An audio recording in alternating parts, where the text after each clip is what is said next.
생생하게 상생하며 YTN 라디오 생생경제. 안녕하세요. YTN 라디오 생생경제 김혜민입니다. 어제는 코스피가 최대치를 기록했다는 소식을 전해드렸는데요. 오늘은 가계빚이 사상 최대치를 기록했다는 이야기를 전합니다.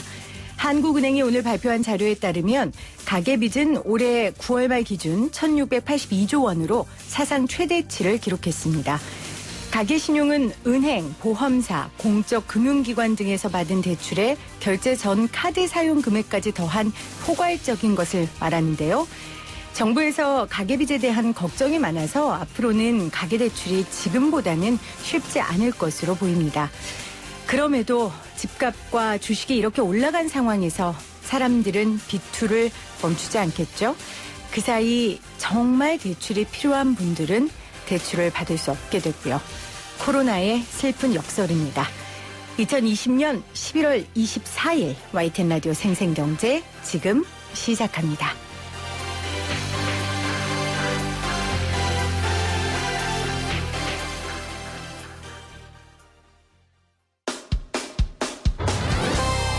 생생하게 상생하며 건강한 경제방송 YTN 라디오 생생경제.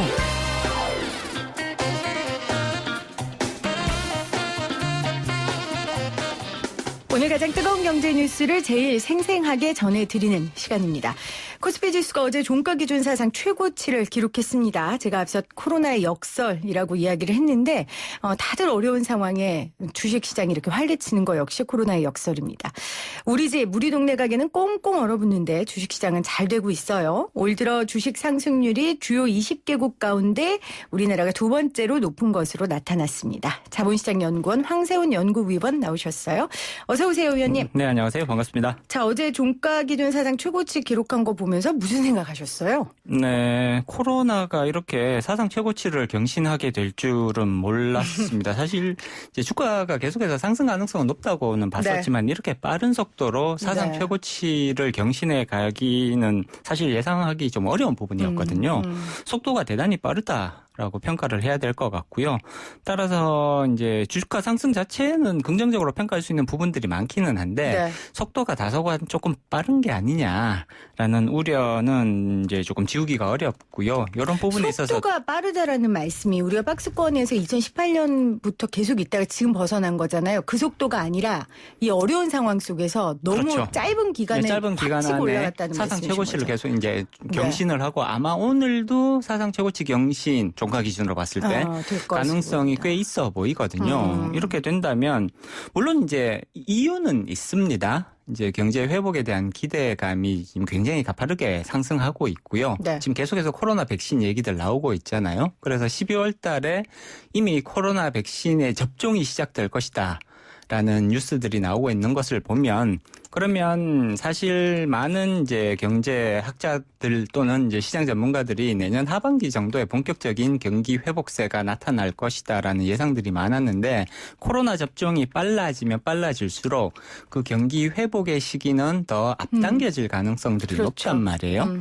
사실 주식시장이라는 거는 미래를 바라보는 시장이거든요. 기대감을 반영하는 네, 거죠. 그래서 보통 6개월 후 정도의 경기 상황을 지금 현재의 가치로 반영을 하는 것이 주식시장의 일반적인 모습이기 때문에 네. 따라서 앞서 이제 뭐 역설 그다음에 코로나 역설 뭐 이런 말씀 하셨잖아요. 그래서 지금 당장만 보면 오히려 지금 코로나19가 다시 또 퍼지면서 봉쇄 조치 내지는 그 이제 2.0으로 지금 올라간 상태고요. 그러니까요. 그리고 2.5로 올라가지 말란 법도 없단 말이에요. 그래서 지금 당장만 놓고 보면 굉장히 안 좋지만 그렇지만 주식시장은 미래 특히 한 6개월 이후의 경기 상황을 사전적으로 반영하는 경향이 강하기 때문에 6개월 정도 지나면 이미 코로나19에 대한 백신 보급률이 지금보다는 상당히 더 높아져 있을 가능성이 높다. 그렇게 봤을 때는 경제 활동도 지금보다는 훨씬 활발하게 일어날 가능성들이 높다는 점을 감안을 하면 당연히 이제 주가가 상승하는 것 자체는 이상할 것이 없다라고 봐야 될 것 같고요. 네. 여기 이제 한 가지 더 추가되는 것이 환율 하락에 대한 기대감까지 형성되고 있거든요.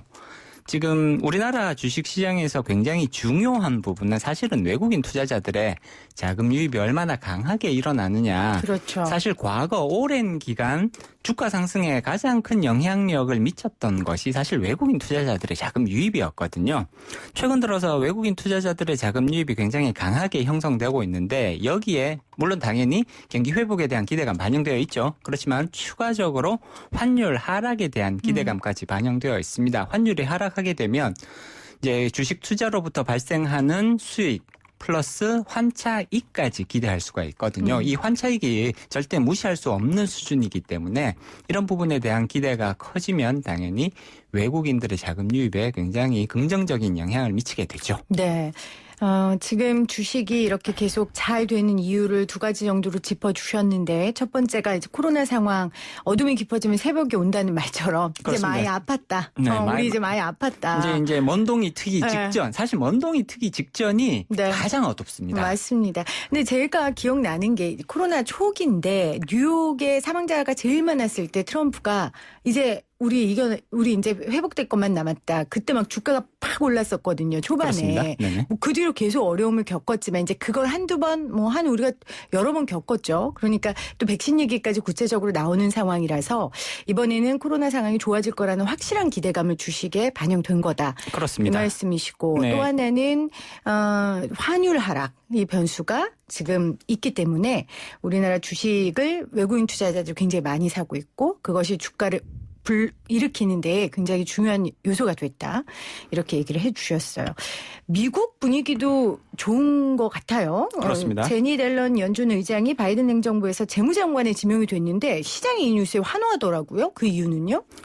일단 제넷 옐런 의장 같은 경우에는 2014년 2월부터 2018년 2월까지 제15대 미국 연방준비제도 이사회 의장을 지내신 분이거든요. 네. 근데 이제 의장을 지낼 때 주로 어떠한 방식의 통화 정책을 썼는지를 살펴보면 쉽게 말하면 대표적인 비둘기파입니다.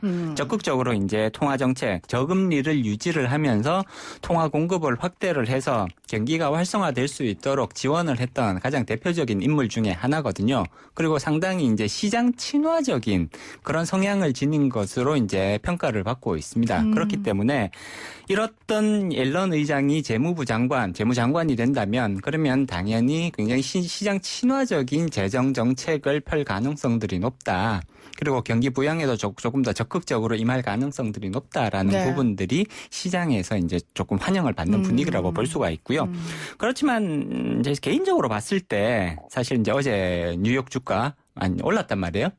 이제 이렇게 주가가 오른 데는 사실은 옐런 의장에 대한 그런 이제 긍정적인 평가도 있겠습니다만 더 큰 부분은 사실은 이제 코로나 백신 개발이 관련된 뉴스들이 지금 계속 나오고 있단 말이에요. 이런 부분이 오히려 더 긍정적인 영향을 미쳤다고 볼 수가 있습니다.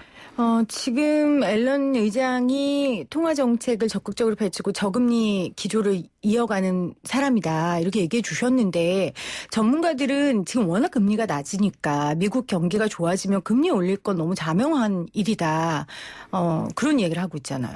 저는 개인적으로 조금 다른 평가를 가지고 있고요. 미국 경기가 좋아지더라도 적극적으로 금리를 인상할 가능성은 상당히 제한적이라고 보고 있습니다.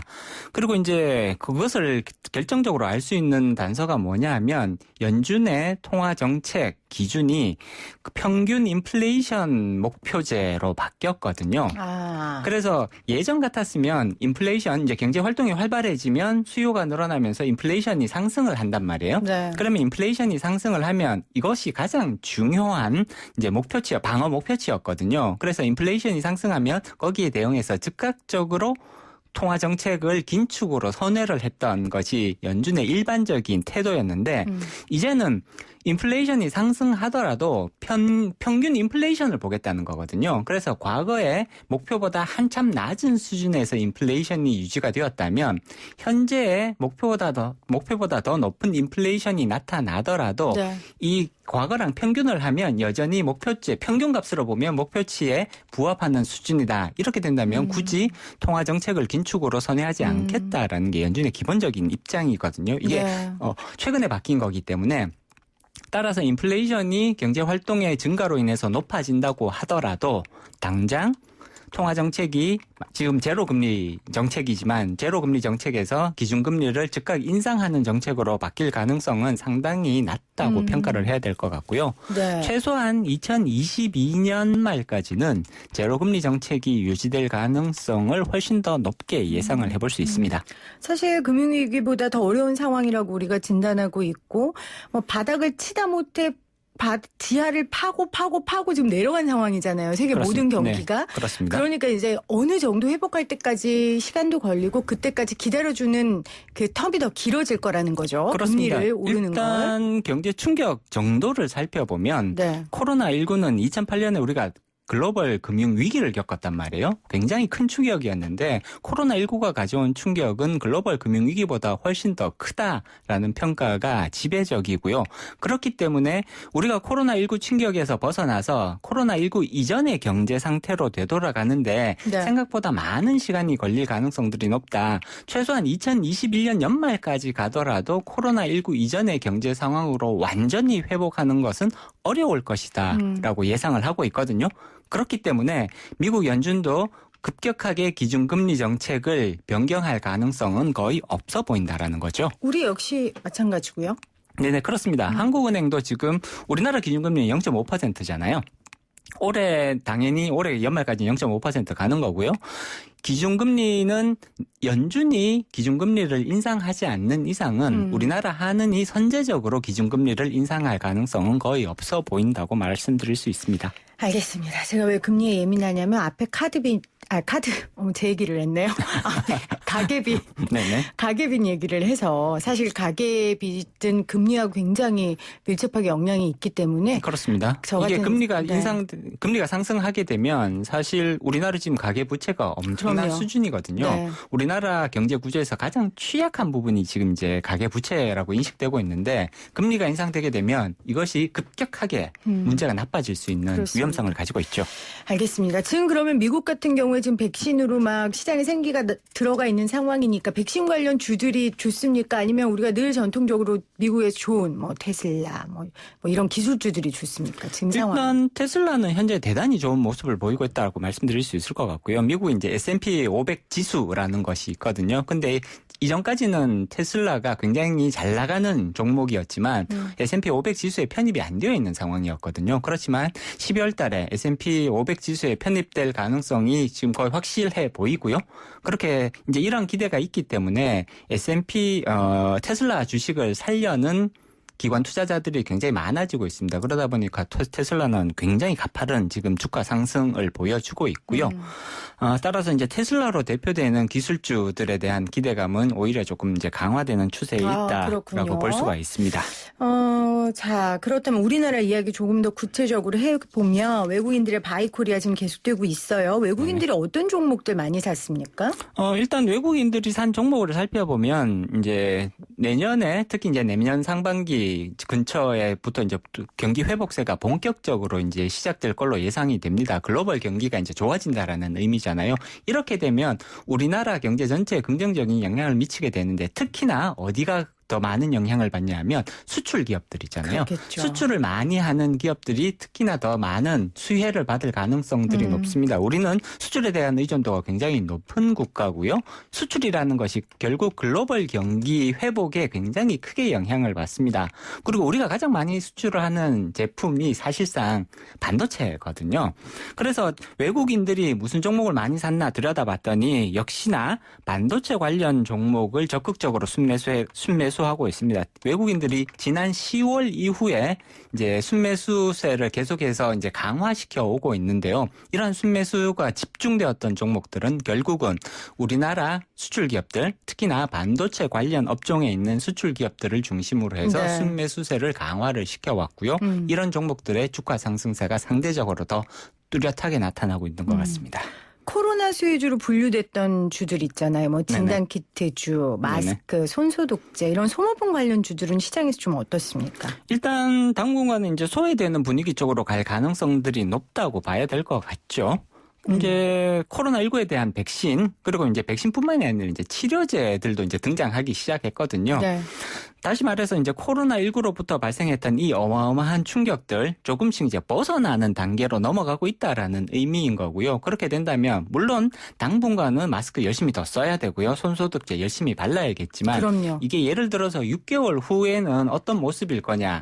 여전히 마스크를 쓰고 다닐 가능성은 높습니다만 마스크를 써야 되는 날들이 이제 점점 줄어들 가능성이 상당히 높다고 예상해 볼 수가 있는 거거든요. 말만 들어도 행복하네요. 그죠. 다들 굉장히 답답해 하실 이 때. 주식 갖고 계신 분들한테 미안한데 말만 들어도 행복하네요. 정말. 그렇기 때문에 코로나19 백신 개발 소식이 많아지면 많아질수록 그리고 이제 접종이 시작되었다는 소식들이 이제 나오기 시작하면 당연히 마스크라든지 손소독제 같은 이런 소모품 관련주의 매출은 줄어든다는 것을 의미하는 거거든요. 네. 그렇게 된다면 주식시장이 앞서도 말씀드렸듯이 선행적으로 반영을 한단 말이죠. 이러한 주가, 이러한 종목들에 대한 주가는 앞으로 계속해서 하향 곡선을 그리게 될 가능성들이 높다라는 점입니다. 자본시장 연구하시는 분이니까 주식시장이 이 점괘는 잘 맞는 편입니까? 6개월 후에 지금 잘 될 거라고 점괘를 치고 있는 거잖아요, 주식시장이. 그렇습니다. 이게 이제 좀 더듬으셨는데요. 네, 이게 예측에 관련된 부분이기 때문에 아주 간절한 마음으로 여쭤본 거예요. 맞기를 바라는. 이게 이제 사실은 예측도 있지만 희망이 더 많이 섞여 있다. 솔직히 이렇게 말씀을 드려야 될 것 같습니다. 기대가. 네, 더 말씀드려야 될 것 같습니다. 알겠습니다. 백신 치료제 이슈가 어쨌건 살아있고 앞으로도 뭐 계속 될 테니까 이런 소모품 주식은 좀 떨어지더라도 바이오 산업은 새로운 또 한 번의 전기를 맞게 되지 않겠습니까? 지금 분위기는 어떻습니까? 그렇습니다. 바이오 산업에 대한 기대감은 여전히 살아있다라고 말씀드려야 될 것 같고요. 이제 바이오 쪽은 특히나 앞으로 백신 이제 생산과 관련된 부분들에 있어서는 수요가 내년까지는 굉장히 폭발적으로 증가를 할 거란 말이에요. 그리고 이제 치료 물질들도 하나둘씩 나오기 시작을 하는데 이러한 치료 물질을 대량 생산하는 것도 대단히 중요한 부분입니다. 그렇기 때문에 백신의 대량 생산, 그다음에 치료 물질의 대량 생산과 관련된 이런 업종에 있어서는 당연히 내년에 매출액 증가가 상당 부분 예상되는 이제 상황이고요. 그렇기 때문에 이쪽 기업들, 관련 기업들의 주가는 당분간은 상승 곡선을 그릴 가능성들이 높다고 볼 수가 있죠. 자, 코로나 관련 주식 투자하시는 분들 지금 위원님께서 하신 말씀을 잘 새겨서 분석하시고 투자하셔야 될 것 같습니다. 지금 코스닥 지수는 뚜렷한 움직임은 없는 것 같아요. 이게 그리고 오히려 코스피 강세는 대형주들의 강세로 이어지고 있고 미국발 증시 훈풍에서 코스닥이 소외되는 이유가 있습니까? 소외된다고 말할 수 있나요? 이 정도를? 일단 상대적으로 소외되고 있는 건 분명하죠. 지금 이제 가장 중요한 이유는 역시나 외국인에서 찾을 수가 있습니다. 외국인의 자금 유입이 어느 쪽으로 집중되고 있느냐? 당연히 코스닥보다는 코스피 종목 쪽으로 집중되고 있고요. 소형주보다는 대형주 중심으로 집중되고 있습니다.